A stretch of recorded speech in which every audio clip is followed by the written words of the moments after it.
ओम शांति 28/10/2025 प्रातः मुरली। ओम शांति। बाप दादा मधुबन। बाबा आज कह रहे हैं, मीठे बच्चे, तुम्हें संगम पर सेवा करके गायन लायक बनना है, फिर भविष्य में पुरुषोत्तम बनने से तुम पूजा लायक बन जाएंगे। मीठे बच्चे, तुमसे संगम पर सेवा करके गायन लायक बनना है, फिर भविष्य में पुरुषोत्तम बनने से तुम पूजा लायक बन जाएंगे। प्रश्न, कौन सी बीमारी जड़ से समाप्त हो तब बाप की दिल पर चढ़ेंगे? उत्तर, पहला, देह अभिमान की बीमारी। इसी देह अभिमान के कारण सभी विकारों ने महारोगी बनाया है। ये देह अभिमान समाप्त हो जाए तो तुम बाप की दिल पर चढ़ो। दूसरा, दिल पर चढ़ना है तो विशाल बुद्धि बनो, ज्ञान चिता पर बैठो, रूहानी सेवा में लग जाओ और वाणी चलाने के साथ साथ बाप को अच्छी रीति याद करो। गीत जाग सजनिया जाग। ओम शांति। मीठे मीठे रूहानी बच्चों ने गीत सुना। रूहानी बाप ने इस साधारण पुराने तन द्वारा मुख से कहा। बाप कहते हैं, मुझे पुराने तन में पुरानी राजधानी में आना पड़ा। अभी यह रावण की राजधानी है। तन भी पराया है क्योंकि इस शरीर में तो पहले से ही आत्मा है। मैं पराये तन में प्रवेश करता हूँ। अपना तन होता तो उसका नाम पड़ता, हमारा नाम बदलता नहीं। मुझे फिर भी कहते हैं शिव बाबा। गीत तो बच्चे रोज सुनते हैं। नवयुग अर्थात नई दुनिया सतयुग आया। अब किसको कहते हैं जागो? आत्माओं को, क्योंकि आत्माएं घोर अंधियारे में सोई पड़ी है, कुछ भी समझ नहीं, बाप को ही नहीं जानते। अब बाप जगाने आए हैं। अभी तुम बेहद के बाप को जानते हो, उनसे बेहद का सुख मिलना है नए युग में। सतयुग को नया कहा जाता है, कलयुग को पुराना युग कहेंगे। विद्वान पंडित आदि कोई भी नहीं जानते। कोई से भी पूछो नया युग फिर पुराना कैसे होता है, तो कोई भी बता नहीं सकेंगे। कहेंगे ये तो लाखों वर्ष की बात है। अभी तुम जानते हो हम नए युग से फिर पुराने युग में कैसे आए हैं, अर्थात स्वर्गवासी से नरकवासी कैसे बने हैं। मनुष्य कुछ भी नहीं जानते। जिनकी पूजा करते हैं उनकी बायोग्राफी को भी नहीं जानते। जिसे जगदम्बा की पूजा करते हैं, अब वो अम्बा कौन है जानते नहीं। अम्बा वास्तव में माताओं को कहा जाता है, परंतु पूजा तो एक की होनी चाहिए। शिव बाबा का भी एक ही अव्यभिचारी यादगार है। अम्बा भी एक है, परंतु जगत अम्बा को जानते नहीं। ये है जगत अम्बा और लक्ष्मी है जगत की महारानी। तुमको पता है कि जगत अम्बा कौन है और जगत महारानी कौन है। ये बातें कभी कोई जान न सके। लक्ष्मी को देवी और जगत अम्बा को ब्राह्मणी कहेंगे। ब्राह्मण संगम पर ही होते हैं। इस संगम युग को कोई जानते नहीं। प्रजापिता ब्रह्मा द्वारा नई पुरुषोत्तम सृष्टि रची जाती है। पुरुषोत्तम तुमको वहां देखने में आएंगे। इस समय तुम ब्राह्मण गायन लायक हो, सेवा कर रहे हो, फिर तुम पूजा लायक बनेंगे। ब्रह्मा को इतनी भुजाएं देते हैं तो अम्बा को भी क्यों नहीं देंगे। उनके भी तो सब बच्चे हैं ना। माँ बाप ही प्रजापिता बनते हैं। बच्चों को प्रजापिता नहीं कहेंगे। लक्ष्मी नारायण को कभी सतयुग में जगत पिता जगत माता नहीं कहेंगे। प्रजापिता का नाम बाला है। जगत पिता और जगत माता एक ही है, बाकी है उनके बच्चे। अजमेर में प्रजापिता ब्रह्मा के मंदिर में जाएंगे तो कहेंगे बाबा, क्योंकि है ही प्रजापिता। हद के पिताएं बच्चे पैदा करते हैं तो वो हद के प्रजापति पिता ठहरे। ये है बेहद का। शिव बाबा तो सब आत्माओं का बेहद का बाप है। ये भी तुम बच्चों को कॉन्ट्रास्ट लिखना है। जगदम्बा सरस्वती है एक, नाम कितने रख दिए हैं, दुर्गा काली आदि। अम्बा और बाबा के तुम सब बच्चे हो, ये रचना है ना। प्रजापिता ब्रह्मा की बेटी है सरस्वती, उनको अम्बा कहते हैं। बाकी है बच्चे और बच्चियां, है सब एडॉप्टेड। इतने सब बच्चे कहाँ से आ सकते हैं। ये सब है मुख वंशावली। मुख से स्त्री को क्रिएट किया तो रचता हो गया। कहते हैं यह मेरी है, मैंने इनसे बच्चे पैदा किए हैं। ये सब है एडॉप्शन। ये फिर है ईश्वरीय मुख द्वारा रचना। आत्माएं तो है ही, उनको एडॉप्ट नहीं किया जाता। बाप कहते हैं तुम आत्माएं सदैव मेरे बच्चे हो। फिर अभी मैं आकर प्रजापिता ब्रह्मा द्वारा बच्चों को एडॉप्ट करता हूँ। बच्चों अर्थात आत्माओं को नहीं एडॉप्ट करते, बच्चे और बच्चियों को करते हैं। ये भी बड़ी सूक्ष्म समझने की बातें हैं। इन बातों को समझने से तुम ये लक्ष्मी नारायण बनते हो। कैसे बने ये हम समझा सकते हैं। क्या ऐसे कर्म किए जो ये विश्व के मालिक बने। तुम प्रदर्शनी आदि में भी पूछ सकते हो। उनको मालूम है इन्होंने ये स्वर्ग की राजधानी कैसे ली। तुम्हारे में भी यथार्थ रीति हर कोई नहीं समझा सकते। जिनमें दैवी गुण होंगे, इस रूहानी सर्विस में लगे हुए होंगे, वो समझा सकते हैं। बाकी तो माया की बीमारी में फंसे रहते हैं। अनेक प्रकार के रोग हैं। देह अभिमान का भी रोग है। इन विकारों ने ही तुमको रोगी बनाया है। बाप कहते हैं मैं तुमको पवित्र देवता बनाता हूँ। तुम सर्वगुण संपन्न पवित्र थे, अभी पतित बन गए हो। बेहद का बाप ऐसे कहेंगे। इसमें निंदा की बात नहीं, ये समझाने की बात है। भारतवासियों को बेहद का बाप कहते हैं। मैं यहाँ भारत में आता हूँ। भारत की महिमा तो अपरम अपार है। यहाँ आकर नर्क को स्वर्ग बनाते हैं। सबको शांति देते हैं। तो ऐसे बाप की भी महिमा अपरंपार है, पारावार नहीं। जगत अम्बा और उनकी महिमा को कोई भी नहीं जानते। इनका भी कॉन्ट्रास्ट तुम बता सकते हो। ये जगत अम्बा की बायोग्राफी, ये लक्ष्मी की बायोग्राफी।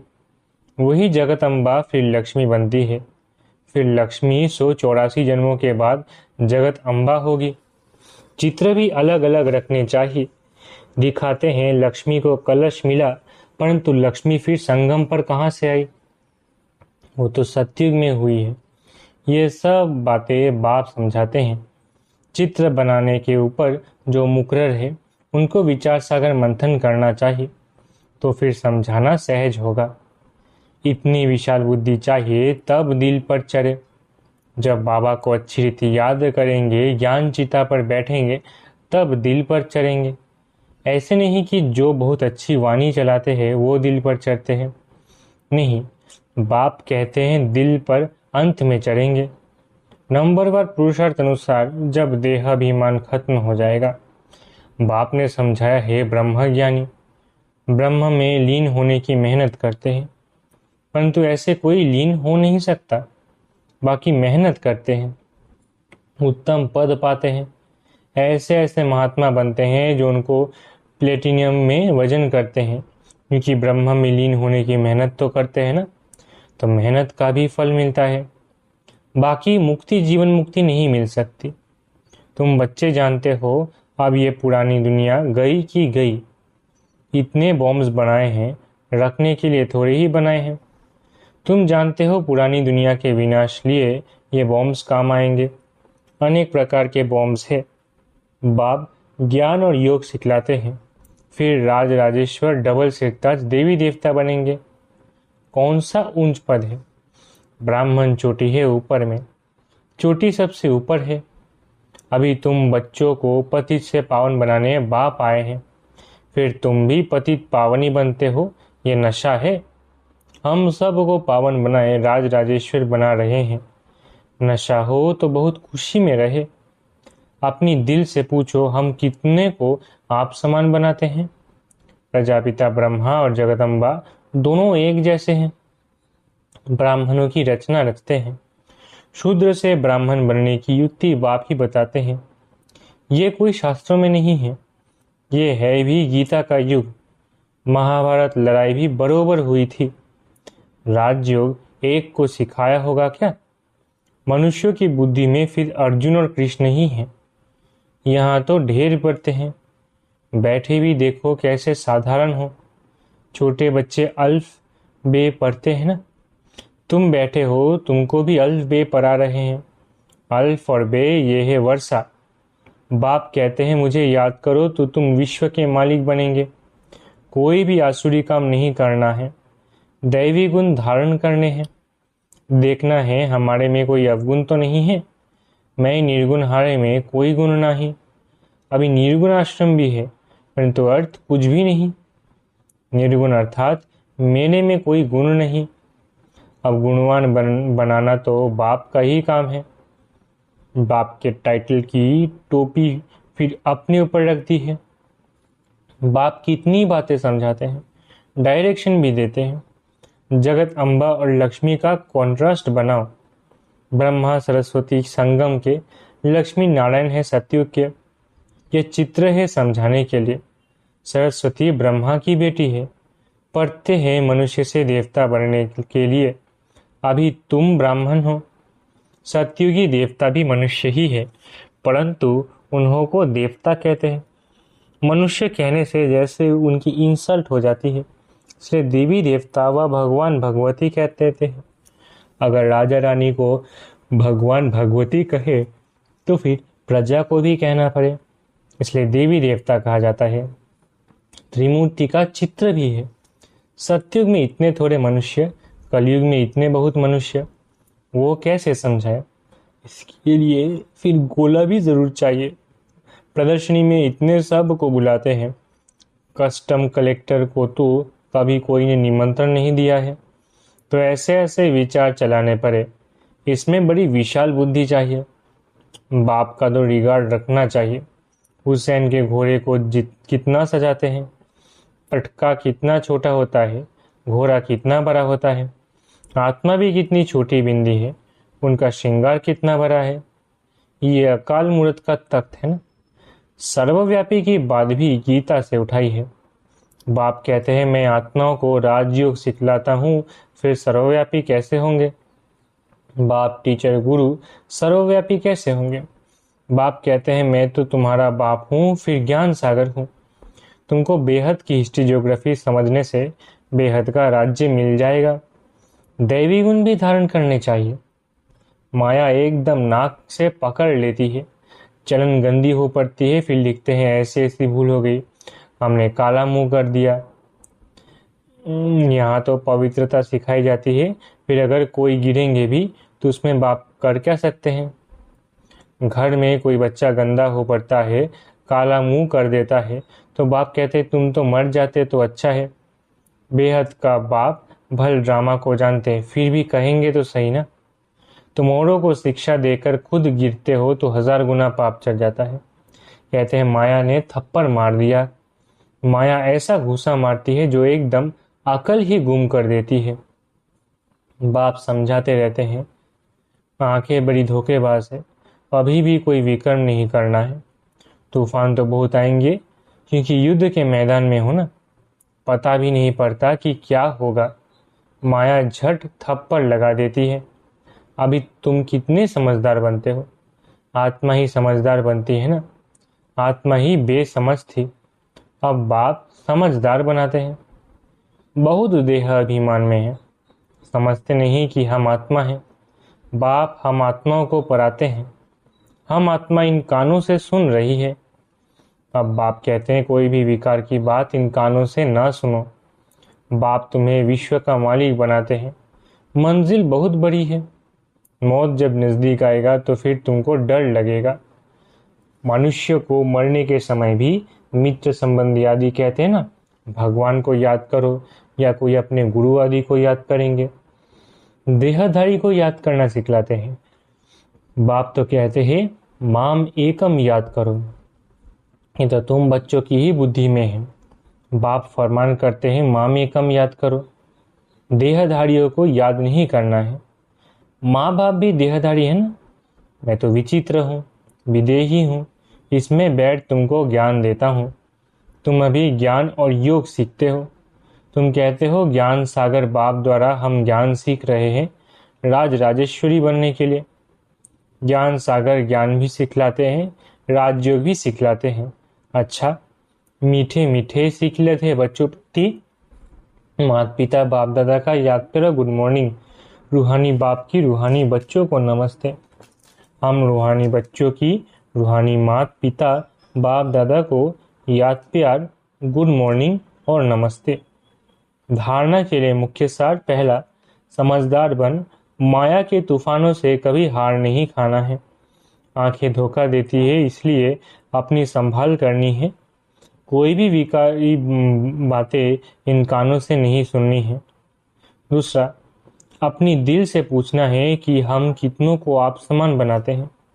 मास्टर पतित पावनी बन सबको पावन राज राजेश्वर बनाने की सेवा कर रहे हैं। हमारे में कोई अवगुण तो नहीं है। दैवी गुण कहाँ तक धारण किए हैं। वरदान, हर संकल्प व कर्म को श्रेष्ठ और सफल बनाने वाले ज्ञान स्वरूप समझदार भव। हर संकल्प व कर्म को श्रेष्ठ और सफल बनाने वाले ज्ञान स्वरूप समझदार भव। जो ज्ञान स्वरूप समझदार बनकर कोई भी संकल्प व कर्म करते हैं वे सफलता मूर्त बनते हैं। इसी का यादगार भक्ति मार्ग में कार्य प्रारंभ करते समय स्वास्तिका निकालते हैं व गणेश को नमन करते हैं। ये स्वास्तिका स्वस्थिति में स्थित होने और गणेश नॉलेजफुल स्थिति का सूचक है। आप बच्चे जब स्वयं नॉलेजफुल बन हर संकल्प व कर्म करते हो तो सहज सफलता का अनुभव होता है। स्लोगन, ब्राह्मण जीवन की विशेषता है खुशी, इसलिए खुशी का दान करते चलो। स्लोगन, ब्राह्मण जीवन की विशेषता है खुशी, इसलिए खुशी का दान करते चलो। अव्यक्त इशारे, स्वयं और सर्व के प्रति मनसा द्वारा योग की शक्तियों का प्रयोग करो। जैसे कोई भी साइंस के साधन को यूज़ करेंगे तो पहले चेक करेंगे कि लाइट है या नहीं है। ऐसे जब योग का, शक्तियों का, गुणों का प्रयोग करते हो तो पहले ये चेक करो कि मूल आधार, आत्मिक शक्ति, परमात्मा शक्ति व लाइट हल्की स्थिति है। अगर स्थिति और स्वरूप डबल लाइट है तो प्रयोग की सफलता बहुत सहज पा सकते हो।